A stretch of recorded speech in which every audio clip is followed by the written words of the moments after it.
आज की इस वीडियो में हम लोग देखने वाले हैं कक्षा 9वीं की गणित का अध्याय 3। तो अध्याय 3 में हम लोग पढ़ने वाले हैं निर्देशांक ज्यामिति।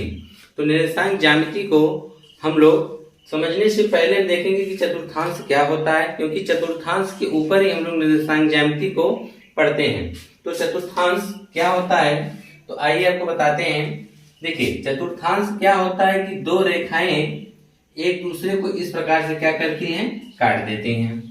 तो कुछ इस प्रकार से इसका चतुर्थांश बनता है। इसमें 4 स्थान होते हैं, 1 2 3 4, जिसको कहा जाता है या आपका प्रथम चतुर्थांश होता है, या द्वितीय चतुर्थांश होता है, या तृतीय चतुर्थांश होता है, और या चतुर्थ चतुर्थांश होता है।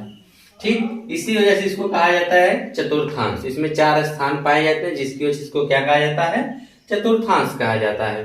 जो चतुर्थांश में जो दो रेखाएं होती हैं, इन दो रेखाओं के नाम होते हैं। ठीक है, जिसको आप क्षैतिज रेखा कहते हैं, इसको आप कौन सी रेखा कहते हैं, ऊर्ध्वाधर रेखा कहते हैं। यह जो रेखा आपकी कैसी रेखा है, क्षैतिज रेखा है। कौन सी रेखा कहेंगे, इसको क्षैतिज रेखा कहेंगे। ठीक है, और इसको कौन सी रेखा कहेंगे, ऊर्ध्वाधर रेखा के नाम से जानते हैं। कौन सी रेखा के नाम से जानते हैं, ऊर्ध्वाधर रेखा के नाम से जानते हैं। और इनको एक और नाम से जाना जाता है, जो एक क्षैतिज रेखा है, इसको हम यक्ष अक्ष के नाम से जानते हैं। किस नाम से जानते हैं, यक्ष अक्ष के नाम से। और ये जो ऊर्ध्वाधर रेखा है, इसे हम वाई अक्ष के नाम से जानते हैं।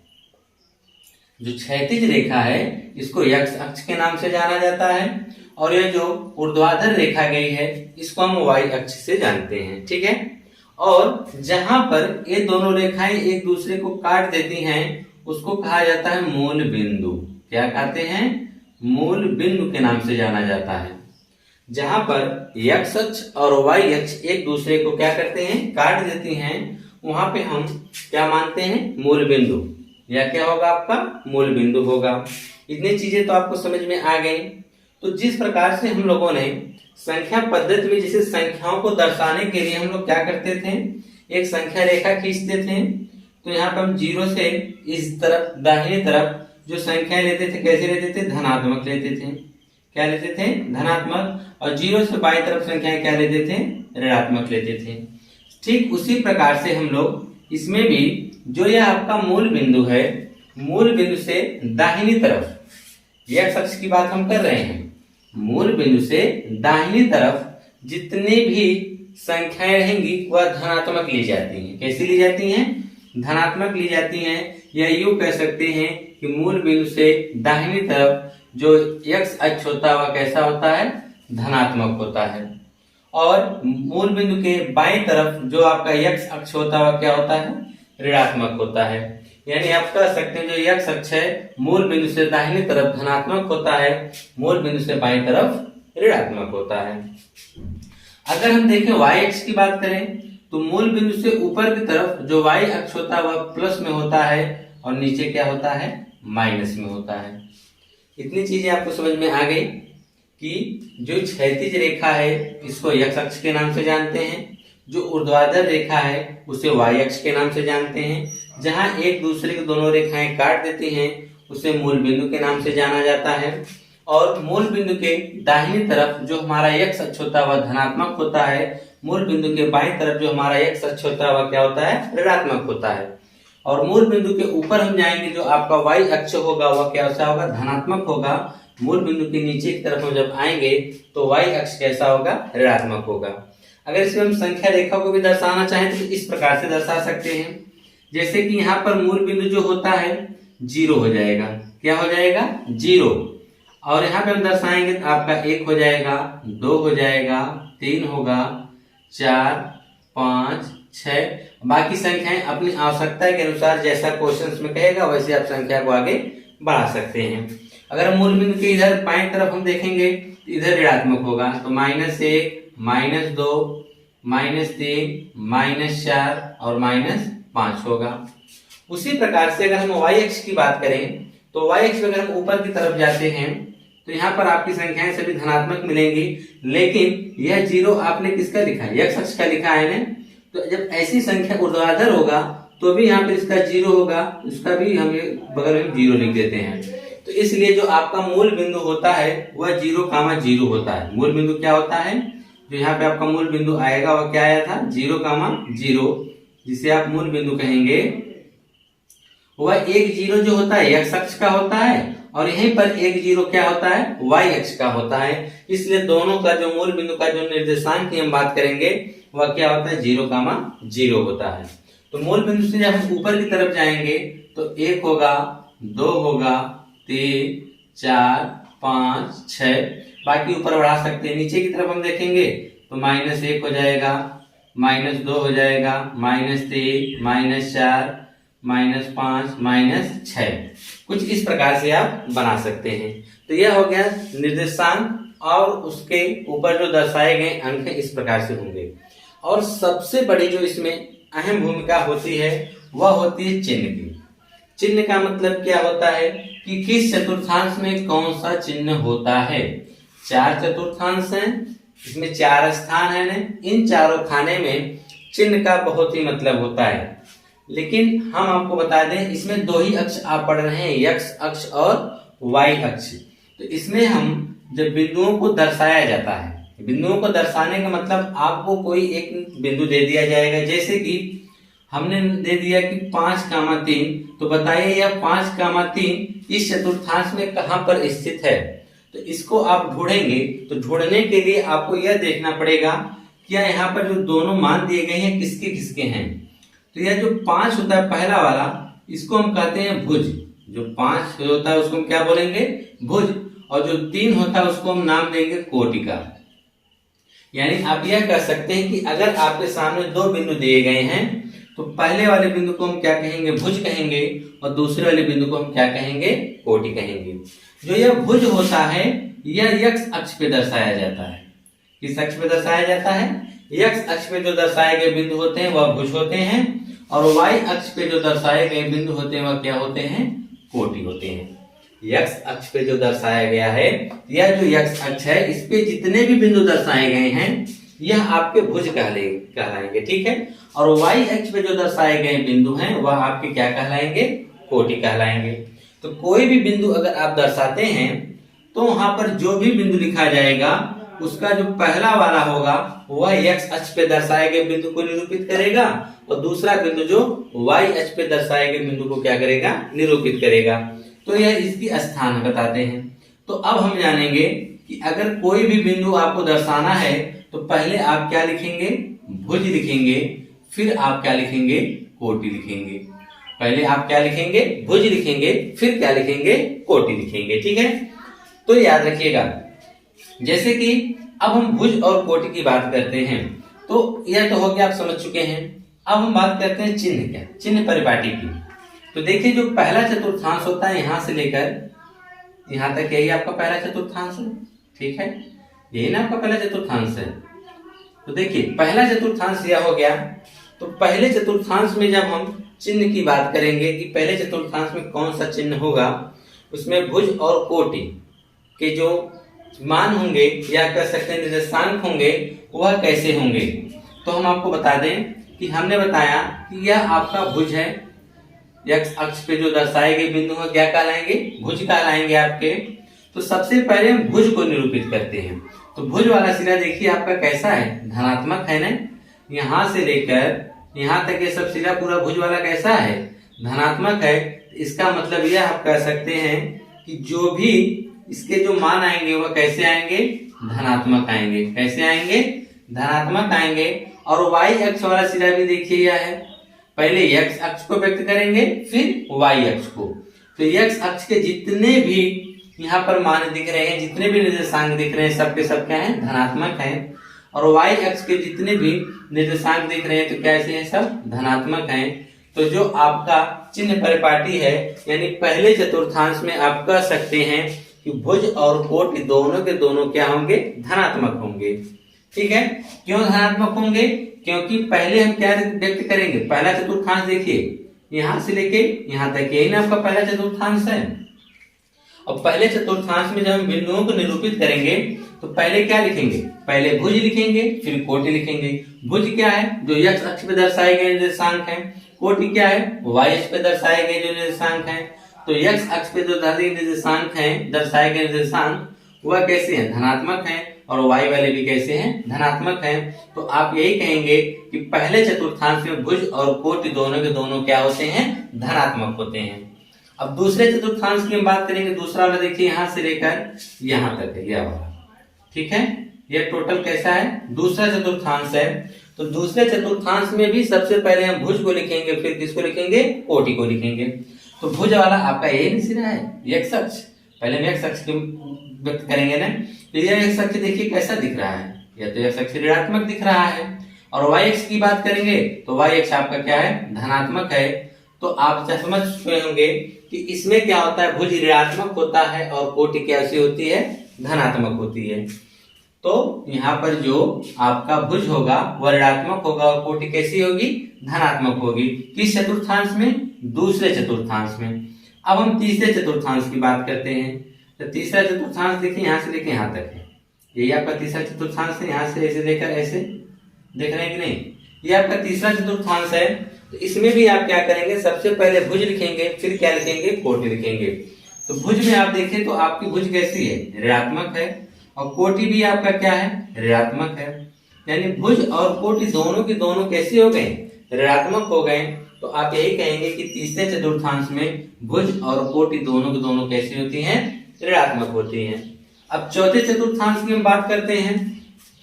तो चौथा चतुर्थांश में देखिए यहां से लेकर आपको इस प्रकार से यही बना हुआ है चौथा चतुर्थांश। तो चौथे चतुर्थांश में देखेंगे कि यह तो पहले भुज लिखेंगे फिर में कोटि लिखेंगे। तो भुज इसमें कैसा है, धनात्मक है, और कोटि कैसी है, ऋणात्मक है। तो चौथे चतुर्थांश में जो बिंदु निर्देशांक होंगे वह प्लस और माइनस में होंगे, यानी x का जो भुज होगा वो प्लस होगा, कोटि क्या होगा, माइनस होगा। तो चतुर्थांश में पहले वाले में दोनों प्लस होते हैं, दूसरे चतुर्थांश में भुज प्लस होता है, कोटि भुज माइनस होता है, कोटि प्लस होता है। तीसरे में दोनों माइनस होते हैं। चौथे वाले में आपका यह क्या कहते हैं कि भुज प्लस होता है, कोटि कैसी होती है, माइनस में होती है, ठीक है। तो यह थे आपके चिन्ह परिपाटी जो निर्देशांक है। अब हम क्या करेंगे कि इसके क्या आपको फायदे हैं, यह चीज जानेंगे। तो आप इस चीज को आप सीखे हैं तो इसका किस प्रकार से यूज करेंगे, आइए उसको बता देते हैं। जैसे कि आपके सामने हम कोई भी बिंदु लिख देते हैं, हम लिख देंगे -3, -5। बताइए कि यह किस चतुर्थांश में है, इसका स्थान किस चतुर्थांश में आएगा। तो आप क्या करेंगे कि चिन्ह को देखकर ही बता देंगे कि यह किस चतुर्थांश में आएगा। इसका भुज और कोटि दोनों माइनस में है, भुज और कोटि दोनों क्या है, माइनस में है। तो बताइए किस चतुर्थांश में जो भुज और कोटि दोनों माइनस में है। तो आपका जवाब होगा तीसरे में। कौन सा जवाब होगा, तीसरे में। तो तीसरे चतुर्थांश में होगा। तो आइए इसकी स्थिति को भी एकदम निर्धारित कर देते हैं कि यह वास्तव में इसका जो तीसरे चतुर्थांश में है तो किस बिंदु पे होगा। आइए यह भी निर्धारित कर दिया जाए। पहला जो दिया गया -3, यानी x अक्ष पे आपको -3 चलना है। तो x अक्ष आपका यही है ना, तो -1, -2, -3 यहाँ आप पहुंच चुके हैं, ठीक है। और y अक्ष पे ढूंढ लीजिए 5 को। तो यह y अक्ष होगी माइनस की तरफ, तो y अक्ष पे 5 चलिए। तो 1 हो गया, 2 हो गया, 3 हो गया, 4 हो गया, 5। तो आपने y अक्ष पे 5 और x अक्ष पे 3, तो इतना आपने ढूंढ लिया है। तो चलिए हम ये इसको इस प्रकार से नीचे बढ़ाते हुए लेके आते हैं और इसको हम इस प्रकार से बढ़ाते हुए लेके आते हैं। जहां पे ये दोनों एक दूसरे को काट देंगे वहीं पर आपका बन जाएगा -3, -5। तो देखिए यह जो आपका बिंदु आपने निर्धारित कर दिया कि यह बिंदु जो होगा यहाँ पर -3, -5 का यह बिंदु है। और यह किस चतुर्थांश में है, यह तो आपने पहले ही बता दिया कि किस चतुर्थांश में है, तीसरे वाले चतुर्थांश में है। और भी एग्जांपल से हम आपको समझा देते हैं। जैसे कि आपने ले लिया 5, -3, क्या ले लिया, 5, -3। तो यह किस चतुर्थांश में है, इसको पता करना पड़ेगा। तो आप चिन्ह को देख के बताइए कि यहाँ पर भुज प्लस है और कोटि माइनस है ना। तो देखिए दो ही चीज आपको याद करना है, पहले में और तीसरे में समान चिन्ह होते हैं। समान चिन्ह का मतलब पहले में सब प्लस होते हैं, तीसरे में सब माइनस होते हैं।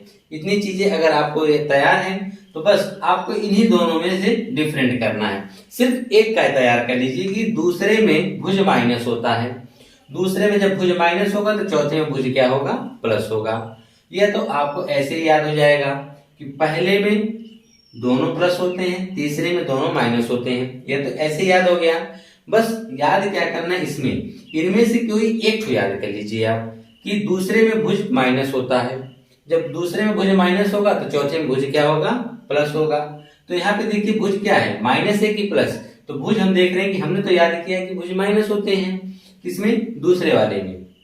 लेकिन यहाँ भुज प्लस है तो इसका मतलब ये दूसरे का नहीं बल्कि किसका है, चौथे का है, यानी चौथे चतुर्थांश में यह पाया जाएगा।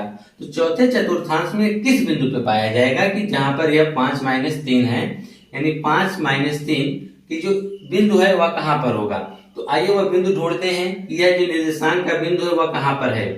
तो x अक्ष पे कितना चलने के लिए बोला गया है, 5। तो x अक्ष यही है, इस पे 5 चलिए, 1 2 3 4 5, आप यहाँ पे आ गए, ठीक है। और y अक्ष पे कितना चलने के लिए बोला गया है, -3। तो 1 2 3 -3 आ गए यहाँ पर। तो अब क्या करेंगे, फिट की सहायता से -3 को ऐसे आप आगे डॉटेड करते बढ़ाते हुए चले जाएंगे, ठीक है। और यहाँ 5 है तो 5 को भी इस तरह नीचे बढ़ाते हुए लेके चले आएंगे। जहां पे एक दूसरे को काट देंगे वहां पे आपका हो जाएगा 5, -3, यानी यह जो बिंदु होगा वो 5, -3 का होगा। और भी जैसे देख लीजिए, -5, 4 की बात कर दिया गया कि -5, 4 किस चतुर्थांश में होगा। जब आपसे यह पूछा जाएगा तो आप देख के जानते हैं कि आपने याद कर रखा है, सिर्फ आपने एक ही याद कर रखा, दूसरे में भुज माइनस होते हैं। सच में दूसरे में भुज माइनस हो गया, इसका मतलब ये दूसरे चतुर्थांश में है। जब ये दूसरे चतुर्थांश में होगा तो आप जान चुके हैं कि दूसरे चतुर्थांश में होगा। तो अब इसकी स्थिति बता दीजिए कहां पर होगा। तो यक्स अक्ष पे पहला किसका मान होता है, भुज होता है ना पहला। तो ये यक्स अक्ष पे -5 चलना है। तो यक्स अक्ष आपका यही है, तो 1 2 3 4 5, तो -5 यहाँ पे आप आ चुके हैं। y अक्ष पे कितना चलना है, 4। तो y अक्ष धनात्मक है, जिसमें ऊपर की तरफ जाएंगे। 1 2 3 4 यहाँ पे है। तो अब दोनों को हम क्या करेंगे, इस प्रकार से फिट की सहायता से मिला देंगे। जहां पे एक दूसरे के दोनों काट देंगे वहां पर आपका हो जाएगा -5, 4, यानी वह बिंदु जो आपको दर्शाना था। तो इस प्रकार से आप क्या कर सकते हैं कि बिंदुओं को चतुर्थांश में दर्शा सकते हैं, ठीक है। कुछ और भी बिंदु आपको बता दें, जैसे कि आपसे यह कह देगा कि कोई बिंदु दर्शा देगा, कह देगा कि मान लीजिए यहाँ पर कोई एक बिंदु दे दिया, कह देगा A, 3 के यहाँ आपको इस तरह से लगा कि कह देगा A, कहेगा इसका निर्देशांक बता दीजिए। तो इसका जो निर्देशांक पूछेगा आपसे तो ये बताइए कि आपने सिर्फ यहीं पर चला है, तो ये x अक्ष पे आप हैं। जब आप x अक्ष पे रहेंगे तो y का मान 0 होगा। अगर आप x अक्ष पे चलेंगे, ये आपका x अक्ष है ना, जब आप अक्ष पे रहेंगे, जिस अक्ष पे रहेंगे सिर्फ आपको उसी का निर्देशांक पता होगा, बाकी जो दूसरा वाला अक्ष होगा उसका निर्देशांक आपको नहीं पता होगा। यानी कहने का मतलब क्या है, ये x अक्ष पे है, यह बिंदु A, तो A का जो यहाँ 3 है, भुज तो आपको पता है लेकिन कोटि आपको नहीं पता है, तो कोटि आपकी क्या हो जाएगी, 0 हो जाएगी। क्यों, क्योंकि जब आप x अक्ष पे चलेंगे तो y अक्ष पे आप नहीं जा पाएंगे, ठीक है। तो y का मान क्या होता है, 0। अगर आप y अक्ष पे हैं तो यहाँ पे मान लीजिए कोई बिंदु B दे दिया गया, कहा कि B का निर्देशांक बताइए, तो आप इस समय y अक्ष पे हैं तो x का मान 0 होगा और B का मान, y का मान कितना आएगा, 5 आएगा। चलिए अभी आगे क्वेश्चंस हैं चैप्टर में, जब उसको कराएंगे तो आपको और बेहतर तरीके से समझ में आएगा। क्योंकि आज की इस वीडियो में हम लोग ये अध्याय 3 पूरा समाप्त करने वाले हैं, और अध्याय 1 में जो है आपका कुछ भी नहीं दिया है, हम अध्याय 2 से स्टार्ट करेंगे, ठीक है। अध्याय 1 में प्रश्नावली 3.2 देखते हैं। तो प्रश्नावली 3.2 का जो पहला क्वेश्चन दिया गया है, आप लोग देख सकते हैं कि क्या कहा गया है, क्या निम्नलिखित प्रश्नों में से प्रत्येक का उत्तर दीजिए, ठीक है।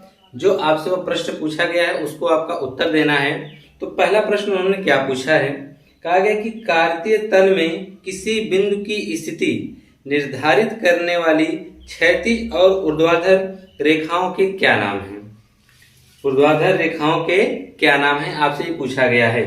तो आपको हमने पहले ही बता दिया है कि यह जो क्षैतिज रेखा है इसको हम x अक्ष के नाम से जानते हैं। किस नाम से जानते हैं, x अक्ष।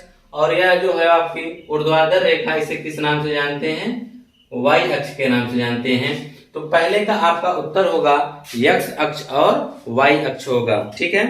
तो पहले वाले में यही आपसे पूछा गया है ना कि कार्तीय तल में किसी बिंदु की स्थिति निर्धारित करने वाली क्षैतिज और ऊर्ध्वाधर रेखाओं के क्या नाम है। तो क्षैतिज का नाम है x अक्ष और ऊर्ध्वाधर का नाम है y अक्ष के नाम से जानते हैं, ठीक है। दूसरा प्रश्न देखिए आपसे क्या पूछा गया है।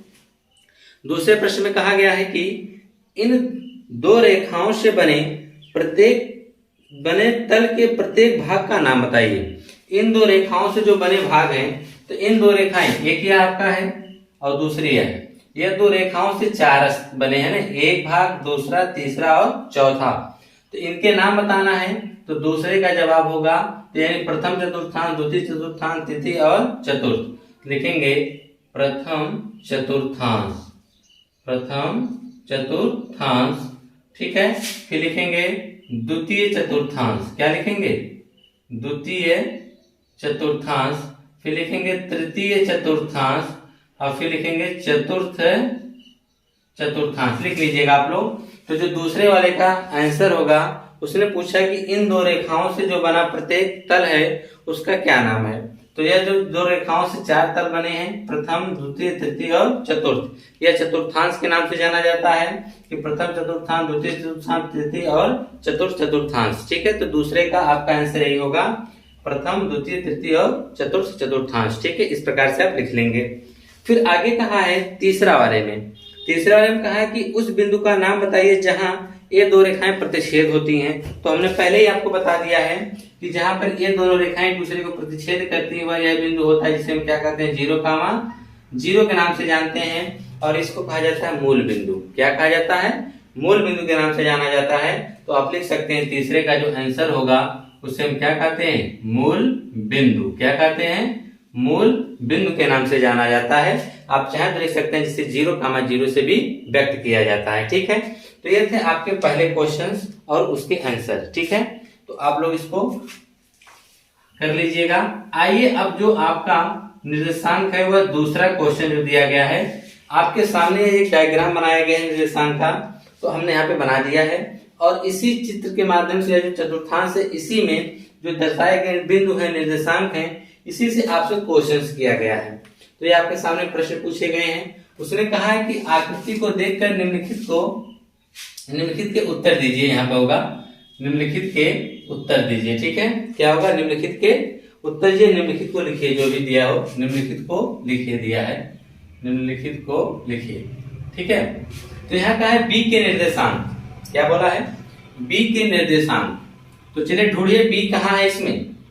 तो अगर आप ढूंढेंगे तो बी आपको यहाँ पे दिखेगा, यही ना बी है। अब इस बी का जो निर्देशांक आप किस प्रकार से प्राप्त करेंगे। तो बी का निर्देशांक के लिए सबसे पहले हम देखेंगे कि इनकी यहाँ से दो रेखाएं निकल लेंगे। पहली रेखा x अक्ष की तरफ जाती है, यानी x अक्ष में ऐसे जो रेखा जाएगी वह x अक्ष कहलाएगी, और जो ऐसे ऊपर या नीचे जाएगी वह क्या कहलाएगी, y अक्ष पे उसका जो बिंदु मिलेगा।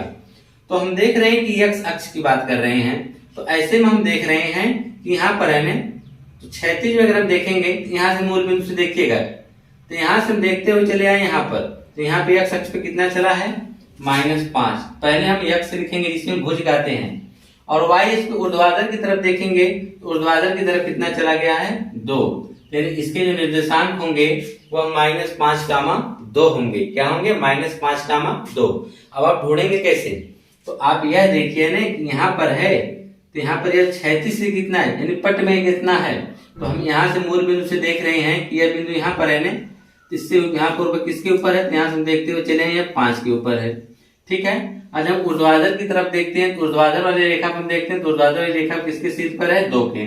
इसका मतलब x पे 5 पे, 2 पे, y वाले पे 2 पे है, ठीक है। c के निर्देशांक बताइए, c ढूंढिए कहाँ पर है, c तो आपको यहाँ पर है, ठीक है। तो आप यह ढूंढिए कि x अक्ष पे जब हम चल रहे हैं तो किसके नीचे, यानी कौन से अंक के नीचे मिल रहा है। तो x अक्ष पे जब हम चलते यहाँ मिल रहा है, यानी x अक्ष पे ये 5 पे मिल रहा है, और y अक्ष पे हमने चल के देखा तो यह भी 5 पे मिल रहा है, यानी x देखिए यही सी है। तो जब x अक्ष से चल रहे हैं 1 पे 2 3 4, इसको नहीं मिला बल्कि क्या मिल रहा है, 5 पे। तो 5 में चलते चले हैं, y अक्ष पे 5 चले, तो x अक्ष पे 5 चले। अब y अक्ष की बात करेंगे तो 1 2 3 4 5 कहते 5 की सीध में मिल रहा है, यानी x और y दोनों 5 हैं। लेकिन यहाँ x अक्ष पे प्लस चला है, y अक्ष पे माइनस चला है, यानी यहाँ पर हो जाएगा 5, -5, ठीक है। अब कहा है बिंदु -3, -5 द्वारा पहचाना गया बिंदु। अब आपको ढूंढने की जरूरत नहीं है, ढूंढिए कि -3, -5 किस चतुर्थांश में मिलेंगे दोनों। तो आप जान गए कि तीसरे चतुर्थांश में होगा, क्योंकि दोनों माइनस है ना, तो तीसरे चतुर्थांश में ढूंढिए। कि -3 -5 कहाँ से मिलेगा। तो x अक्ष पे आपको -3 चलना है, तो x अक्ष आपका यही है ना, तो इस पे 1 2 3 वाला इसको पकड़ते हुए चले आइए, यहाँ पे आ गए आप ई पर। और क्या y अक्ष पे 5 चला गया है, जी बिल्कुल 1 2 3 4 5, y अक्ष पे 5 भी चला गया है, यानी कौन सा बिंदु होगा, ई होगा। तो पहचाना गया बिंदु कौन सा है, ई है। निर्देशांक 2, -4 द्वारा पहचाना गया बिंदु, तो यहाँ पर 2, -4 है, ध्यान दीजिएगा 2, -4 है, तो 2, -4 का मतलब x जो होगा वह धनात्मक होगा, y कैसा है, ऋणात्मक। तो x धनात्मक होगा तो x मूल बिंदु के दाहिनी तरफ चलेंगे। और वैसे भी यह बिंदु आपको यह बता देता है कि यहाँ पर भुज प्लस में कोटि माइनस, इसका मतलब चौथे चतुर्थांश में जाना पड़ेगा।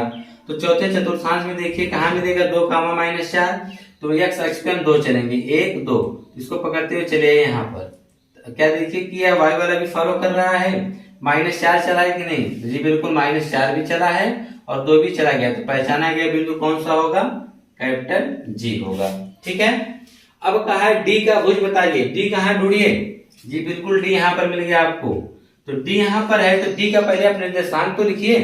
तो डी का निर्देशांक हम लिखेंगे तो x अक्ष पे कितना चला है, x अक्ष पे 2 गया है, और y अक्ष पे कितना चला गया है, सॉरी x अक्ष पे 6 चला है और y अक्ष पे 2 चला है।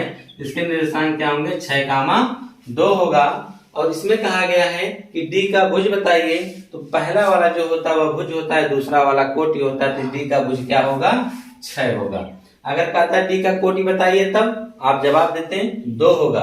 कहता बिंदु डी का निर्देशांक बताइए तो 6, 2 होता।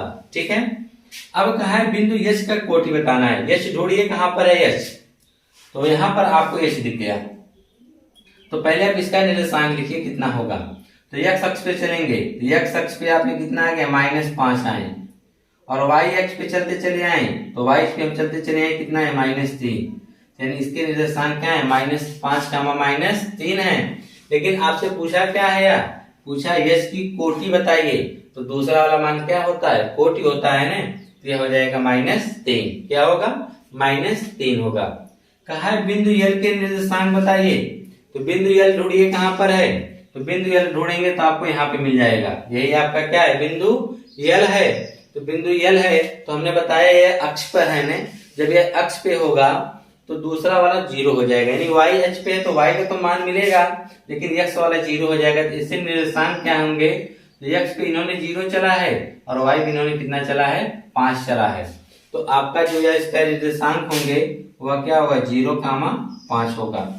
अगला कहा है बिंदु m के निर्देशांक बताइए, तो बिंदु m कहाँ पर है, तो बिंदु m देखिए यहाँ पर है, यह भी कहाँ पर है, अक्ष पर है। किस अक्ष पर है, x अक्ष पे है, जिसका मतलब y का 0 होगा। तो x अक्ष पे कितना चले हैं, -1, -2, -3, तो -3 चले हैं x अक्ष पे, लेकिन ये किस पर है, अक्ष पर है ना, इसका मतलब y का क्या होगा, 0 होगा।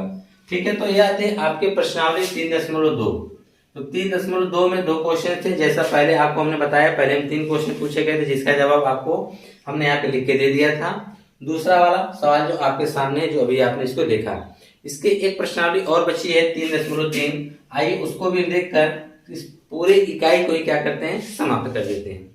तो अब प्रश्नावली हम 3.3 देखते हैं। तो प्रश्नावली 3.3 में जो आपका पहला प्रश्न आपसे कहा गया है कि किस चतुर्थांश या किस अक्ष पर बिंदु -2, 4, 3, -1, -1, 0, 1, 2 और -3, -5 स्थित है। कार्तीय तल पर इनका स्थान निर्धारण करके अपने उत्तर सत्यापित कीजिए। ठीक है, तो चलिए हम लोग, यह जो आपका पहले का हमने बना रखा है ग्राफ, और यह आपका क्वेश्चन नंबर 2 का है। तो पहला वाला हुआ है, हम उस पर देखेंगे। ठीक है, तो आपको पहला बिंदु क्या दिया गया है, -2, 4, तो -2, 4 दिया गया है। तो -2, 4 यानी x अक्ष पे -2 चलना है, y अक्ष पे कितना चलना है, 4। तो यह देखिए, जब आप ग्राफ बनाएंगे तो आप फिट की सहायता से यह आप क्या करेंगे, x अक्ष और y अक्ष तैयार कर लेंगे। ठीक है, फिर उसके बाद यह जो आप अंकों का निर्धारण करेंगे तो इनके बीच की जो दूरी होनी चाहिए वो क्या होनी चाहिए, समान होनी चाहिए। ठीक है, इस चीज का आप ध्यान रखेंगे, पहले वाले में भी और दूसरे वाले में भी। आप कोई भी अगर ग्राफ सही बनाना है आपको, तो क्या करिए, इनके बीच जो आप दूरी रख रहे हैं वो क्या रखेंगे, समान रखेंगे। सभी अक्षरों के जो सभी अंक हैं उनके बीच जो दूरी होनी चाहिए उसको आप क्या रखेंगे, समान रखेंगे, तभी जाके आपका बढ़िया से बनेगा जो आप बनाना चाहते हैं निर्देशांक का ग्राफ। ठीक है, तो देखिए इसमें आपको x अक्ष पे कितना चलना है -2 और y पे कितना चलना है 4। तो हमने चिन्ह परिपाटी से ही बता दिया था, आप इसको देख के बता सकते हैं कि किस चतुर्थांश में आएगा।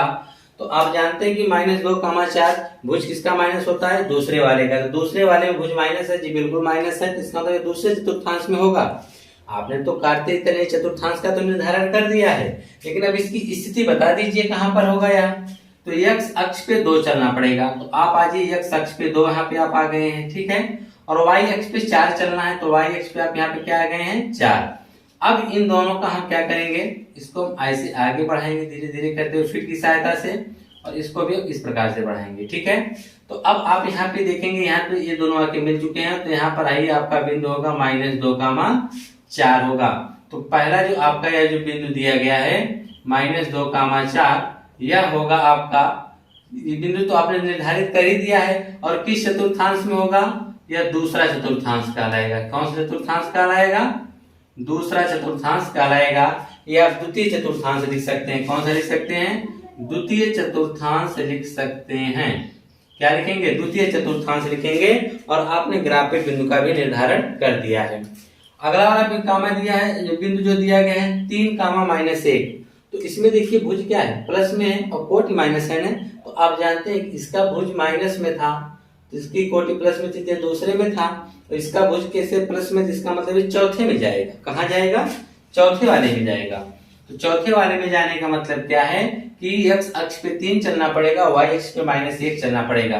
पहला भुज होता है ना, भुज पे कितना चलना पड़ेगा 3, तो x अक्ष पे 1, 2, 3 चल चुके हैं। ठीक है, और y अक्ष पे कितना चलना पड़ेगा -1, तो y अक्ष पे यहाँ पे -1। तो इस प्रकार से इसको हम यहाँ से फीट की सहायता से बढ़ाते चले गए, और यहाँ से इसको बढ़ाते चले आए, और यहीं पर आपका क्या हो गया 3, -1। तो जो दूसरा बिंदु आपका है 3, -1, यह आपका मिला है चतुर्थ चतुर्थांश में। कहा मिला है, चतुर्थ चतुर्थांश में मिला है, और आपने इस बिंदु को भी चतुर्थ चतुर्थांश में कहां पर दर्शा दिया है। ठीक है, अगला बिंदु है -1, 0, इसमें फिर आपका भुज माइनस में आ गया। भुज माइनस में आने का मतलब कहां पे आ गए आप, इस चतुर्थांश में है, और इसमें क्या बोला है कि y अक्ष पे 1 चलना है। y अक्ष पे कितना है, सॉरी x अक्ष में -1 चलना है। x अक्ष में -1 आ गए, तो y भी आपको जाना ही नहीं, क्योंकि y का मान 0 दिया है। इसका मतलब ये x अक्ष पे है। कहां पर है, x अक्ष पे है, तो आप यहाँ पे लिख देंगे -1, 0 जो है यह कहां पर है, x अक्ष पर है। कहां पर है, x अक्ष पे है, क्योंकि y का मान 0 है, तो ना ही ऊपर गया ना ही नीचे गया। तो इस प्रकार से आप कह सकते हैं सिर्फ अक्षों पे ही है। अगर ये अक्ष पे रहेगा तो y का मान आपको 0 मिलेगा, तो जो y का निर्देशांक है y अक्ष पे वह 0 हो गया। ठीक है, अगला है आपका 1, 2, दोनों के दोनों प्लस में है, तो किस चतुर्थांश में जाएंगे, पहले वाले में। दोनों प्लस पहले में, दोनों माइनस तीसरे में, भुज माइनस तो दूसरे में, भुज प्लस तो चौथे में। ठीक है, तो यहाँ पे देखिए चौथा 1, 2, तो इसका मतलब पहले चतुर्थांश में आप आएंगे। तो पहले चतुर्थांश में x अक्ष पे 1 चलना पड़ेगा, तो x अक्ष पे हमने 1 चला। y अक्ष पे 2 चलना पड़ेगा, तो y अक्ष पे हमने 2 चला। इसको इस प्रकार से, इसको इस प्रकार से मिला देंगे, तो 1, क्या हो जाएगा, 2 हो जाएगा। तो आप लिखेंगे कि 1, 2 जो है किस चतुर्थांश में है, प्रथम चतुर्थांश में है। कहां पर है, प्रथम चतुर्थांश में है। ठीक है, अगला है -3, -5, तो -3, 5 तो ये किस चतुर्थांश में आएगा, इसमें आएगा, लेकिन ये कहां पर आएगा इसका निर्धारण करना भी बाकी है। तो -3 और -5, तो x अक्ष पे -3, तो x अक्ष आपका यह है -3 चल दिए। y अक्ष पे -5, तो y अक्ष आपका यह है -5। इसको हम इस प्रकार से बढ़ाते चले आए, इसको इस प्रकार से, यहाँ पे आके मिल गया, तो -3, -5 हो गया। तो यहाँ पे लिखेंगे -3, -5 किस चतुर्थांश में है, तीसरे, यानी लिख देंगे तृतीय चतुर्थांश। लिख लीजिएगा क्या होगा, तृतीय चतुर्थांश होगा। तो इस प्रकार से आपने यहाँ पे ग्राफ भी बना दिया और इनकी स्थिति को भी यहाँ पे आपने व्यक्त कर दिया है। ठीक है, अब इसके बाद हम देखेंगे आपका दूसरा वाला, कहा है कि अक्षों की दूरी का उपयुक्त एकक लेकर, उसका मतलब क्या हुआ कि जो अक्ष हैं उनके बीच की दूरी का एकक का मतलब हो गया कि उनके बीच की जो दूरी है वह समान होनी चाहिए, ठीक है। और लेकर नीचे दिए गए सारणी में दिए गए बिंदुओं को तल पर आलेखित कीजिए। तो यहाँ पे जो दिए गए बिंदु हैं, पहला वाला यही है, x अक्ष पे -2 चलना है, y अक्ष पे 8 चलना है। तो x अक्ष पे देखिए यही है ना आपका, तो x अक्ष पे आप आ गए -2 और y अक्ष पे कितना चलना है 8, तो y अक्ष आपका यहाँ पे प्लस में है, y प्लस में, तो ऊपर जाएंगे क्या है 8 यहाँ पर। इसको हम इस प्रकार से बढ़ाएंगे और इसको नीचे से फीट की सहायता से इसको लेके जाएंगे ऐसे, तो यहाँ पर मिलेगा, यहाँ पर -2, 8 हो जाएगा। क्या हो जाएगा -2, 8। दूसरा वाला क्या है -1, 7। तो हम देखेंगे तो x अक्ष पे -1 चलना, तो x अक्ष पे -1, y पे 7 चलना, तो y पे 7 यहाँ पर है। तो इसको हम इस प्रकार से बढ़ा दिए और इसको इस प्रकार से, ठीक है। आप फिट की सहायता से मिलाइएगा तो सही लाइनिंग आपकी जाएगी। तो -1, 7 हो गया, ठीक है। अगला वाला कहा है कि 0, -1.25। तो x अक्ष पे 0 चलना है, इसका मतलब x अक्ष पे चलना ही नहीं है। y अक्ष पे कितना चलना है -1.25। तो y अक्ष आपका यहाँ पे है, लेकिन माइनस का मतलब नीचे आना है, वो भी 1.25। तो 1 यहाँ पर हो गया, और अगर हम बीच में ठीक लेते हैं तो 1.5 हुआ, और इस यहाँ पे अगर हम लेते हैं तो क्या होगा 1.5 और यह 1 है। अगर इनके बीच में हम लेते हैं तो वही हमारा होगा 1.25 होगा। यह वाला जो बिंदु होगा यह कितना होगा 1.25 होगा। और y पे हमको क्या है, x पे कितना चलना है 0, इसका मतलब इसी अक्ष पर होगा, यहीं पर यह बिंदु होगा, और उस बिंदु को हम क्या नाम देंगे, यहाँ पे होगा, और यह बिंदु आपका होगा 0, -1.25 यहाँ पे होगा। क्या होगा 0, -1.25 होगा, ठीक है। अगला वाला है 1, 3। x अक्ष पे 1 चलना है, तो x अक्ष यहाँ पर हो गया, और y अक्ष पे भी कितना चलना है 3, तो y अक्ष पे आपका 3 यहाँ पे हो गया। इसको इस प्रकार से आप मिला देंगे तो आपका बनके तैयार हो जाएगा 1, 3। अगला कहा है कि 3, -1। तो x अक्ष पे कितना चलना है 3 चलना है, तो x अक्ष पे आप यहाँ पे 3 चल चुके हैं। y अक्ष पे क्या है -1, तो y अक्ष पे -1 का मतलब नीचे की तरफ यहाँ पर आ गए। तो इसको हम इस प्रकार से बढ़ाते चले गए, इसको इस प्रकार से यहाँ पे आ गए। चौथे चतुर्थांश में इसका हो गया 3, -1। तो यहाँ पे आपने क्या किया कि प्रश्नावली 3.3 के दोनों क्वेश्चंस जो थे उसको आपने सॉल्व कर लिया, ठीक है। तो इस प्रकार से आपका जो निर्देशांक ज्यामिति अध्याय 3 था, इस वीडियो में पूरी तरह से समाप्त हो चुका है। पहले में तो आपको कुछ नहीं करना था, दूसरे वाले में आपने देखा ही क्वेश्चंस को लगाया गया। तीसरा वाला जो चैप्टर आपका है प्रश्नावली 3.3, जिसके 2 क्वेश्चंस हैं जो कि आपके सामने भी हमने आपको बता दिया है, ठीक है। मिलते हैं नेक्स्ट